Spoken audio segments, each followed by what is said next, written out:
नमस्कार दोस्तों, हमारी सब चिरंजीवी सीरीज में आज हम बात करेंगे उस योद्धा की जो अमर नहीं लेकिन आज भी जीवित है। माना जाता है जिसके माथे का घाव हजारों वर्ष से भरा नहीं, जिसे श्री कृष्ण जी ने श्राप दिया था कि वह कलयुग के अंत तक पृथ्वी पर भटकता रहेगा। आज हम जानेंगे अश्वत्थामा कौन थे, उन्हें श्राप क्यों मिला, क्या वे सच में आज भी जीवित है और उनके भविष्य में क्या रोल था।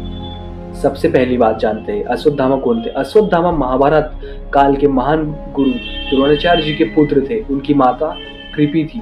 कहा जाता है कि जब अश्वत्थामा का जन्म हुआ था तो उन्हें घोड़े जैसे आवाज निकालनी, इसी कारण उनका नाम पड़ा अश्वत्थामा। यह घटना महाभारत में वर्णित है।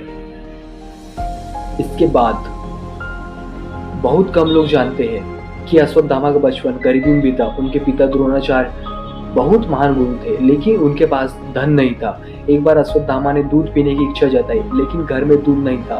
तभी उन्हें आटे का घोल दूध की तरह बनाकर पिलाया। इस घटना में द्रोणाचार्य जी बहुत दुखी हुए थे और इसी कारण वे बाद में हस्तिनापुर के राजगुरु बने।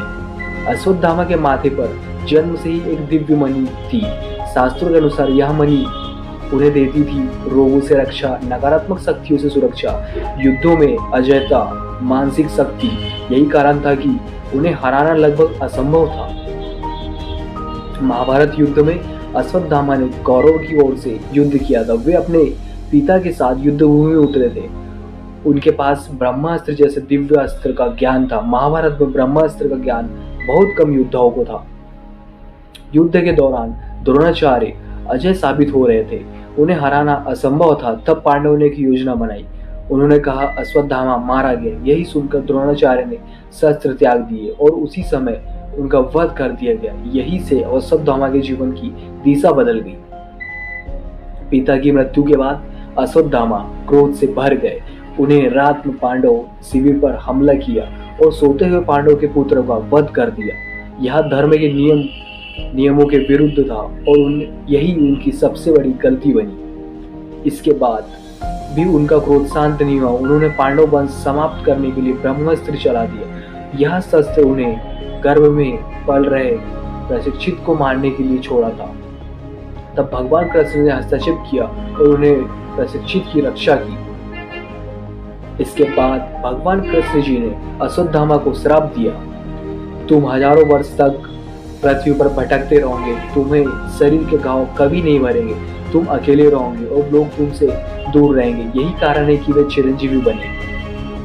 श्राप देने के बाद भगवान कृष्ण ने उनकी मणि निकाल ली। इससे उनकी दिव्य शक्ति समाप्त हो गई और वे पीड़ा महसूस करने लगे।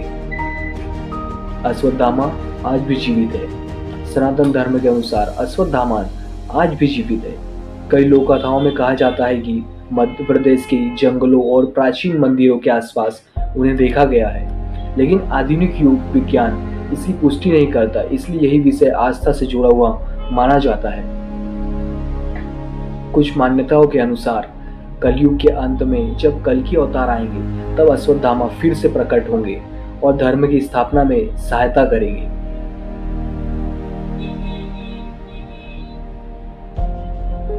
इसके बाद 7 चिरंजीवियों में से हम ये तीसरे चिरंजीवी की सीरीज पढ़ रहे हैं, अश्वत्थामा जी। इससे हमें क्या सीख मिलती है, चलिए आप ये जानते हैं। अश्वत्थामा अमीर नहीं है, लेकिन वे आज भी जीवित है और उनका जीवन हमें सिखाता है क्रोध जीवन बदल देता है, अधर्म का परिणाम दुख होता है और शक्ति का गलत उपयोग विनाश लाता है।